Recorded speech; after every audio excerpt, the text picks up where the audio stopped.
tentang topik kehidupan ini. Orang tak tahu kapan waktunya topik kehidupan ini berubah seperti apa. Jadi kalau kita lihat di ayat Matius 6 ayat 5 dikatakan, karena itu aku berkata kepadamu, janganlah khawatir akan hidupmu, akan apa yang hendak kamu makan atau minum, dan janganlah khawatir pula akan tubuhmu, akan apa yang hendak kamu pakai untuk Tuhan. Bagaimana kalau kita pilih Tuhan? So habis keras. Tuhan, bagaimana kalau kita berusaha untuk mencapai, mau cari pekerjaan nanti apakah pesta mati? Tetapi kalau orang mengandalkan Tuhan dalam kehidupan, Tuhan itu tidak utang. Tuhan tahu apa yang Anda butuhkan. Tuhan bekerja pada orang yang mencari Dia, dan Tuhan tidak membiarkan orang yang berharap padanya. Harapan satu-satunya manusia adalah carilah Tuhan. Mau hidup damai sejahtera, mau sukacita, mau suka mengalami kemenangan demi kemenangan, sukses, carilah Tuhan. Makanya di ayat yang paling bawah ini, di ayat yang ketiga, tetapi carilah dahulu kerajaan Allah dan kebenarannya, maka semuanya itu akan ditambahkan kepadamu. Cari Tuhan dengan sungguh-sungguh, melekatkan hidupmu kepada Tuhan, jangan bersandar pada manusia. Biar orang ini mungkin orang pelayanan tidak seperti gereja yang ada di sana. Gereja yang banyak jemaatnya, gereja yang luar biasa gila, gedung begitu mewah. Tetapi sesungguhnya gereja yang ada pada orang ini, orang pendiri ini, eklesia orang ini gereja adalah orang membawa Tuhan Kristus, sehingga orang yang tidak mengenal di sana mereka melihat bahwa kamu itu adalah tercermin daripada karakter Kristus. Tidak usah monitor ke masa lalu. Yang tidak ada manusia, hidup manusia itu selalu lurus terus. Yang tidak ada hidup manusia itu selalu benar. Namanya manusia itu pasti ada kesalahannya. Roma 3 ayat 10 seperti ada tertulis, tidak ada benar seorang pun tidak. 1 Yohanes 1 ayat 8, jika kau mengatakan bahwa kau adalah benar, bahwa kebenaran itu tidak ada padamu, karena kebenaran hanya ada dalam Yesus Kristus. Sehingga ketika orang melakukan hal kesalahan, orang datang ke Tuhan, ampunilah dan kasihanilah aku orang yang berdosa ini. Tuhan Yesus anak Allah, ampunilah dan kasihanilah aku yang berdosa ini. Sehingga setiap pengakuan di dalam mulutmu, di dalam hatimu, dalam pikiranmu, Allah tahu bahwa kau itu butuh Dia. Jangan melihat orang kekurangan, orang ini kurang. Banyak orang sudah kita sudah dulu. Nah, nanti memang kita kurang. Apa yang kau ikat di dunia akan terikat di surga. Bagaimana cara kalau kita kurang? Bagaimana cara kita pendosa? Ya bertobat kembali ke jalan Tuhan. Yang tidak tahu juga sampai dengan pendeta Ronald. Seorang mantan ustaz tidak tahu kenapa kita boleh jadi begini, masih jadi Kristen. Dulunya payah membaca Alkitab, baca, tetapi mau masuk di otak ini susah. Mau hafal 1, 2, 5 ayat itu tidak mau bisa masuk. Mesti butuh perjuangan supaya boleh hafal. Tetapi kalau orang hidup benar, segala sesuatu itu akan Tuhan kasih. Nyanda saja Tuhan. So berapa tahun kita ini lalu semua 6 tahun Tuhan tidak dapat rumah. Tetapi karena dorongan Roh Kudus, kekuatan di dalam hati ini selalu berkerinduan Tuhan. Kita mau melayani Tuhan, apapun itu kita melayani Tuhan. Ketika orang melayani Tuhan, minta Tuhan, ini so sekian tahun orang tidak dapat punya rumah, mau ambil rumah, bagaimana kan Tuhan? Katanya bicara ke topik Bapak. Allah itu dekat di dalam kehidupanmu, di dalam nafasmu itu Allah lebih dekat. Jika kau menyatu dengan Kristus Yesus, berharap pada Yesus Kristus, sehingga ketika kau mengharapkan sesuatu, itu disiapkan. Akhirnya dapat rumah. Sama dengan pendeta Elis. Yang nak sangka sendiri kemarin. Pendeta Eli sudah jadi pengusaha. Sudah terbukti. Dulunya agak setengah mati mau dapat keuangan. Sekarang berlimpah. Mengapa? Karena mengandalkan Tuhan itu sangat penting. Kuncinya adalah mengandalkan Tuhan. Coba kita lihat di Kolose 3 ayat 1-4 dikatakan. Karena itu, kalau kamu dibangkitkan bersama dengan Kristus, carilah perkara yang ada di atas, di mana Kristus ada, duduk di sebelah kanan Allah. Pikirkanlah perkara yang di atas, bukan yang di bumi, sebab kamu telah mati dan hidupmu bersembunyi bersama dengan Kristus di dalam Allah. Apabila Kristus yang adalah hidup kita menyatakan diri kelak, kamu pun akan menyatakan diri bersama dengan Dia dalam kemuliaan. Berarti carilah itu di atas perkara-perkara yang surgawi. Kalau kau cari Tuhan, kau tidak akan menyesal. Kamu tidak akan mengalami ketakutan. Kamu tidak akan mengalami kekhawatiran. Kembali lagi ayat terakhir ini di Matius 6 ayat 34. Sebab itu janganlah kamu khawatir akan hari besok, karena hari besok mempunyai kesusahannya sendiri. Kesusahan sehari cukuplah untuk sehari. Kembali, carilah apa? Carilah Tuhan. Carilah kebenarannya. Jangan cari kekuatan manusia. Hari ini kita andalkan Tuhan. Kita kok ada pejabat? Kita ini banyak kenalan. Kalau kita minta tolong tadi dia bantu. Kok ada salah minta tolong? Paling dia kasih juga. Karena apa? Ada batas. Apa yang kau pikirkan belum tentu itu seperti nasibmu seperti itu. Tetapi jika kau hidup di dalam Tuhan, berusaha, jadi hidup dalam Tuhan, harus bekerja, berdoa, melakukan, pasti kau akan mendapatkan segala sesuatu. Katanya pendeta, tak semua berusaha, bekerja, mananya kaya-kaya. Mari kita rajin di pelayanan. Orang tak berpikir bahwa anugerah yang Allah berikan kepada orang, kesehatan, nafas kehidupan. Kenapa kasih kita berjuang di rumah sakit Tuhan? Kalau kita membayar ini Tuhan betul semua melayani Tuhan, masih bisa. Kurang mau ukur-ukur, mau hidup stop, mati stop Tuhan. Hidup, kaki kita mati besok. Jadi bersyukur. Orang ada di sini berarti waktu kesempatan masih diberikan apa? Keluasan, silakan kamu memilih, free will, memilih kehidupan, tetapi jangan lupakan Tuhan. Ingat, nafasmu ini cuma sementara. Kalau bumi ini kok cuma sampai orang bilang sudah kiamat boleh. Trompet tanpa ini cuma sementara di dunia ini. Begitu cintanya istri terhadap suami, begitu juga suami. Begitu rindunya mengasihi kepada istrinya, tetapi hanya sementara. Pasangan hidupmu hanya sementara. Anak-anakmu hanya sementara. Orang tuamu hanya sementara. Hartamu juga adalah sementara. Tetapi Yesus itu bukan hanya sementara, tetapi Dia akan menuntun hidupmu, Dia akan menjaga hidupmu, dan Dia akan menjadi pendamping dalam kehidupanmu. Sehingga orang bisa memilih. Ketika memilih Yesus dalam kehidupanmu, surga akan menantikan hidupmu. Berarti hiduplah yang benar, jalan hidupmu yang benar. Hari ini Tuhan kita mau mengubah kita ke hidup. Tidak perlu kita mau pusing dosa-dosa di belakang. Tidak usah juga berpikir, walaupun orang menuduh, mana berdosa tua, mana menuduh begini, mana begini. Tetapi kalau kau menatap Kristus, salib ada di depanmu, jangan pernah khawatir. Buka sekarang pintu hatimu, terima Tuhanmu. Kalau kau menerima Tuhan Yesus, kena pegang baik-baik. Salib kena pegang, kena junjung tinggi. Tak usah kau lihat model manusia, tak usah kau lihat orang pekarota, orang kehinaan. Tak usah kau lihat maju kau yang ada sekarang. Maju bersama Kristus.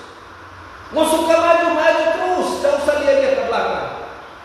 Walaupun mungkin orang, aduh Tuhan so bikin baik, tiap akan so bikin baik lagi, so tolong itu orang, habis itu orang itu yang menjatuhkan orang kayak itu.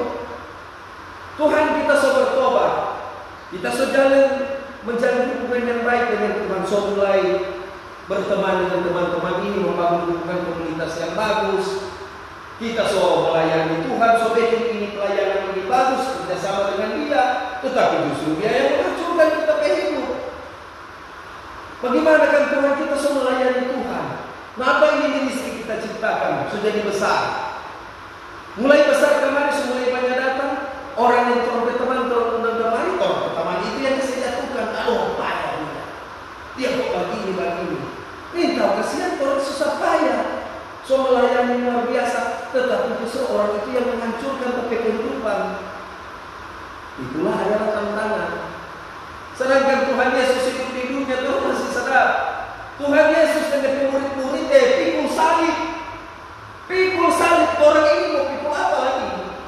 Cuma memikul Tuhan hidup. Memikul orang bermasalah.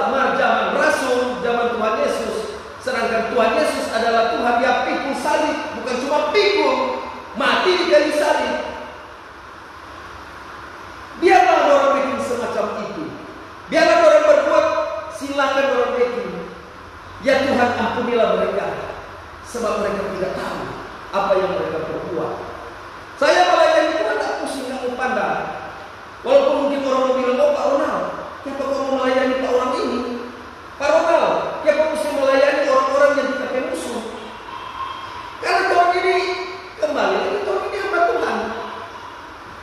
Tidak perlu orang mau kasih masukan ke hal-hal itu yang merugikan orang kerohanian. Ketika Yesus bertahta dalam kehidupanmu, nggak ada pandang kepada Tuhan Yesus.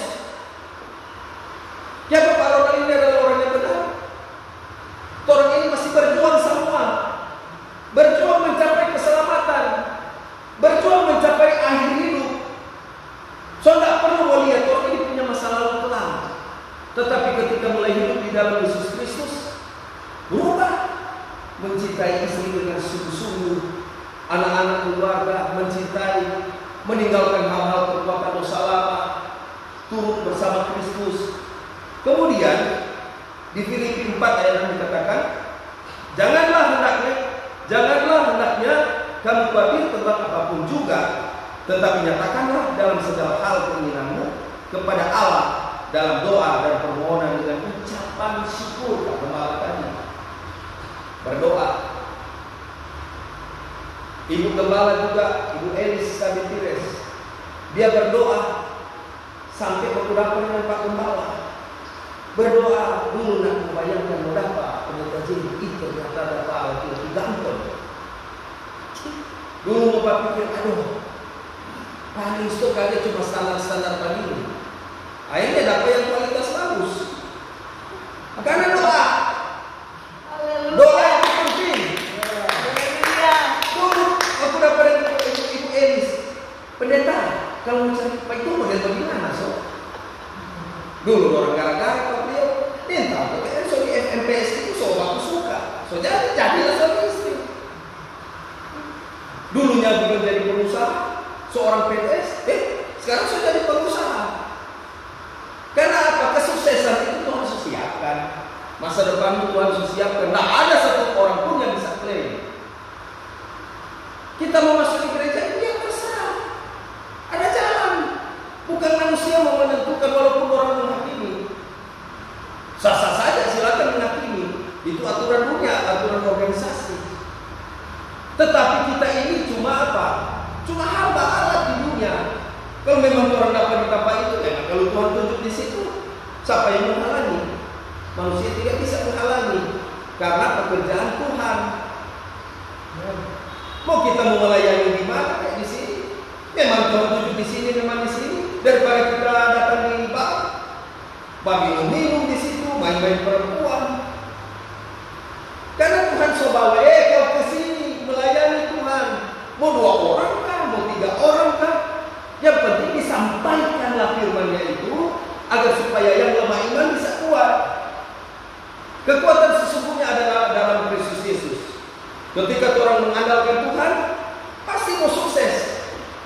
Hari ini Tuhan, kita bawa ini, kita hasil apa? Mau kumpul ini, mau jual. Di dalam nama Tuhan Yesus Kristus, Kiranya Tuhan kau berkati pekerjaan saya ini. Nyatakan Tuhan supaya berlipat kali ganda. Dengan kamari kami pendeta jadi sulit hotel itu soal. Dari hasil susah payah ada tapi teman. Coba baca betul kamu. Ini minta maaf. Dulunya tidak ada hitungan. Dulu ada teman-teman Jakarta. Aduh, nggak nama jual bagi ini kamu dapat apa?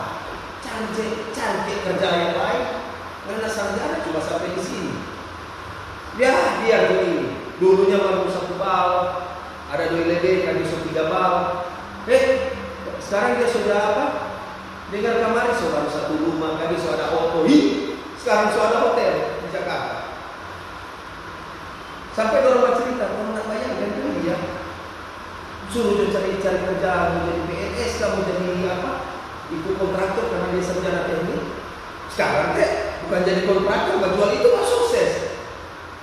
Yang orang dulu coba bagi apa dia, gara-gara saya masukkan, sekarang bos boleh masuk jadi karyawan. Sekarang dari bal, bayangkan dari bal, punya hotel. Kok sekarang baju-baju dia baju cabut dijual. Punya toko. Sampai sekarang jadi cerita teman-teman. Ini Arif kan sebagai bangga, tidak saja kok dia boleh sukses. Apa dia bilang? DP kunci. Pendeta Ronald, kita cuma setia di pelayanan. Kita bukan pendeta, kita payah memotong. Maka kalau kita menyanyi, cuma menyanyi di gereja, setia memberikan. Ada 2 lebih dari dari penjualan cabut, dia kasih. Dia nggak mau pandang orang mau bilang apa. Mardek ibadah dia nggak mau goyah. Nggak ada mau. Kalau kita jadwal ibadah, kita mau di mana-mana. Kita harus melayani itu. Karena apa kita bilang carilah Tuhan, maka semuanya itu akan ditambahkan kepadamu. Percaya kalau orang berdoa hari ini mungkin ya tantangan banyak, tetapi satu saat ini akan ada jiwa baru yang datang ke sini. Semangat, dong Ibu Gembala, Pak Gembala di sini yang luar biasa. Jadi tetap orang andalkan Tuhan, mengandalkan Tuhan. Kemudian ayat yang terakhir di dalam kitab Yeremia 17 ayat 7 dikatakan, diberkatilah orang yang mengandalkan Tuhan, yang menaruh harapannya kepada Tuhan. Kita Tuhan ini semua memberikan kepada kehidupan ini Tuhan ke dalam tangan-Mu. Kita naikkan doa ini Tuhan, semoga kita mau sukses Tuhan, tapi keluarga mau sukses, kita pelayanan mau sukses, kita pekerjaan mau sukses Tuhan. Tuhan tuntun pimpin Pak kita Tuhan. Jika kita ada kesalahan Tuhan, saya ingatkan Tuhan, jangan sampai Kau menghukum hidupku Tuhan. Kita mau jadi anak orang Kristen yang benar, orang yang Kristen yang selalu mengandalkan-Mu dalam kehidupan-Mu. Apapun itu kita andalkan-Mu Tuhan. Mulai Kau membentuk kehidupan-Mu, mulai secara perlahan-lahan Kau belajar mengerti akan hati Tuhan.